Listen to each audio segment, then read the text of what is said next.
L'affaire Allègre de Toulouse. Le tueur Patrice Allègre protégé par les autorités. L'affaire Allègre, qui ne se résume pas à l'affaire Baudis, conserve des zones d'ombre. Plusieurs témoins affirment que le tueur a été trop longtemps protégé par des policiers, l'adjudant Jean-Pierre Nicolaon et le colo Nelquider-Lacalle, ainsi que par un magistrat, Marc Bourraguet. D'autres magistrats sont aussi mis en cause. L'IGPN dénombre 195 assassinats non élucidés. L'organisation Stop à l'oubli réunit des familles de victimes, qui continuent de réclamer la vérité sur l'affaire Allègre, et livre un état des lieux en énumérant ces disparitions, ces assassinats camouflés en suicides et ces enquêtes tronquées déformées, bâclées, etc. Anomalie en série dans l'affaire Allègre. De nombreux crimes ont été maquillés en mort naturelle par les gendarmes avec la complicité de médecins légistes. Valérie Thariot, découverte en 1989 bâillonnée et poignée liée dans son appartement, intoxication médicamenteuse. Edith Schechart, retrouvée en 1990 dans un fossé, jupe relevée et bombe lacrymogène dans le vagin, intoxication médicamenteuse, médecin légiste, Daniel Algrin et Pierre-Marie B. Juge d'instruction ayant classé le dossier, Jean-Paul Garot. Adja Ben Youssef, décédé, une cordelette autour du cou et un couteau fiché dans la gorge, raptus suicidaire. Lynn Galbardi, assassinée en 1992 dans une chambre d'hôtel après qu'elle ait dénoncé le racket de certains policiers ripoux. X, asphyxie naturelle, alors que sur la photo du corps on voit clairement des traces de coups au visage, le veilleur de nuit, les voisins de la chambre et les proxénètes ne sont pas interrogés.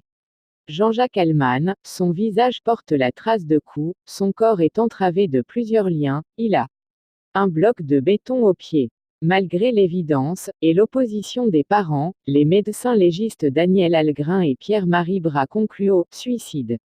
Il y a de nombreux autres cas. 15 assassinats liés à l'affaire Allègre ont été classés dans un premier temps comme des morts naturelles ou de suicide. Le plus choquant, les médecins légistes et les gendarmes coupables d'avoir maquillé ces meurtres en mort naturelle n'ont pas été inquiétés. Rapport BREARD. Le rapport Bréard est un document adressé le 6-1-2005, avant qu'il ne soit muté à Bordeaux, par le procureur de la République.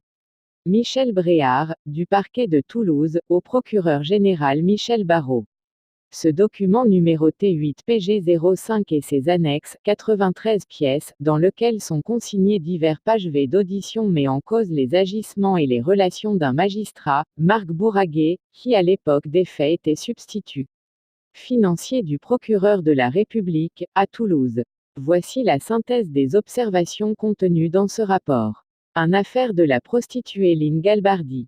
Lynn Galbardi est une jeune prostituée, assassinée le 3-1-1992 parce que, selon le témoignage d'anciennes prostituées, elle aurait dénoncé le racket de certains policiers, dénoncé les coupables de l'assassinat d'une autre prostituée. Des procès-verbaux font état de la présence d'un magistrat sur les lieux du crime, l'hôtel de l'Europe, avant même l'arrivée de la police P.V., du 3-11-1992.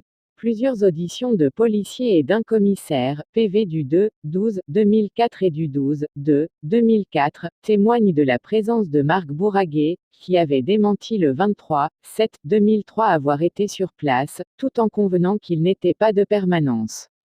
Ce démenti est d'autant plus troublant que des pièces réalisées lors de l'enquête ont disparu du dossier. 2 relations de Marc Bourraguet avec Patrice Allègre. Après avoir dit qu'il ne connaissait pas Patrice Allègre, Marc Bourraguet a dû reconnaître qu'il l'avait bien rencontré lors d'un apéritif à son domicile. Mais en fait, il ne l'a pas rencontré qu'une seule fois. Différents pages V attestent que plusieurs témoins, à des moments différents, ont vu ensemble Marc Bourraguet et Patrice Allègre. Au relais de Fonds-Beaux-Arts, anciennement, le Mariel. Sur page V du 10-8-2004, Monsieur P., propriétaire du relais de Fonds-Beaux-Arts, dit avoir vu à la même table Allègre, Bivy et Bourraguet et notamment lors d'une fête du Beaujolais Nouveau. B. Sur page V du 19 août, D. Monsieur client du Mariel, se souvient, avoir vu Bourraguet, au comptoir, avec Patrice, Allègre, et ajoute, ce sont des gens qui donnaient l'impression de bien se connaître. à son domicile, PV du 4-11-2004.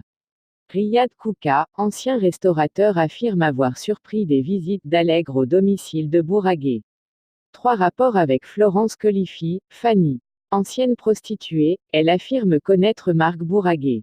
Ses enfants étaient placés au sein de l'association Sauvegarde 31, dont Marc Bourraguer a été un membre fondateur. Elle a travaillé comme serveuse, rue de la Colombette, au restaurant de Kouka, le Venige. Une fiche de la sûreté urbaine en fait foi. Kouka affirme avoir vu Fanny en compagnie de Marc Bourraguer. PV du 4-10-2004 et du 28-5-2004. 4 avantages privés dont aurait profité Marc Bourraguer.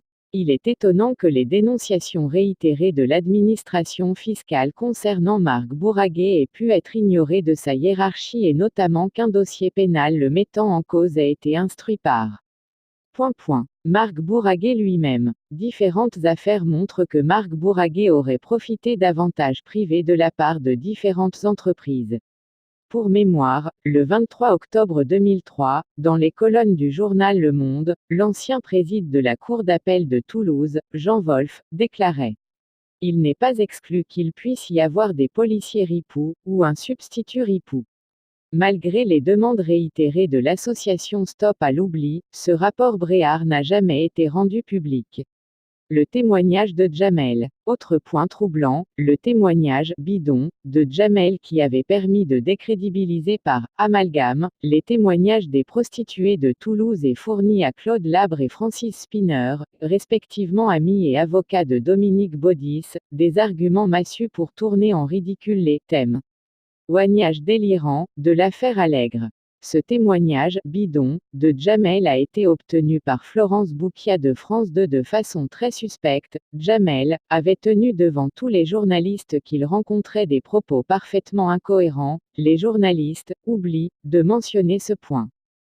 Outre ses omissions relatives au personnage de Djamel et à sa personnalité dérangée, Florence Boukia, la journaliste de France 2, a entretenu avec son témoin des rapports inhabituels. Pour recueillir son témoignage, elle a passé 3 jours avec lui payant notamment l'hôtel et le restaurant. Elle se défend en invoquant que la diffusion de cette interview de Djamel a été effectuée à la demande de sa hiérarchie, notamment la partie où la petite Marion est citée. Alors, affaire Allègre, Baudis, Bourraguer, égale, affaire classée. Et les 195 assassinats non élucidés liés à cette affaire. Dominique Baudis et la calomnie. Le livre « Face à la calomnie » de Dominique Baudis, plaidoyer publié pour se défendre de sa mise en cause dans l'affaire Allègre, a été condamné à 2 reprises pour diffamation.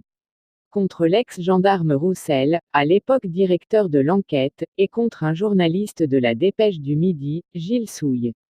Dominique Baudis devra verser 1 000 € de dommages et intérêts à Michel Roussel et 1 000 € avec sursis à Gilles Souille. On voit mal ce qui a conduit à cette magnanimité, d'autant plus discutable quand on sait que Michel Roussel a été condamné, lui, à 12 000 €, également pour diffamation, à la suite d'une interview qu'il avait accordée à la Dépêche du Midi, où il accusait le magistrat Bouragou.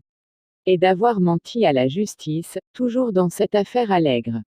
Or l'ex-gendarme possédait les preuves de ce mensonge, mais le tribunal les a jugées irrecevables.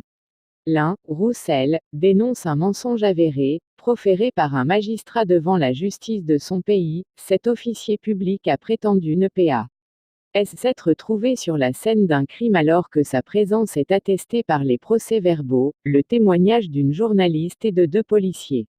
Mais c'est le magistrat menteur qui gagne et celui qui dit la vérité qui prend 12 000 € pour la peine. L'autre, Baudis, accuse l'enquêteur de malhonnêteté sans le moindre commencement de preuve et il s'en tire avec 1 000 €. Inutile de préciser que les revenus et train de vie de Dominique Baudis et Michel Roussel sont incomparables. Selon que vous soyez puissant ou misérable.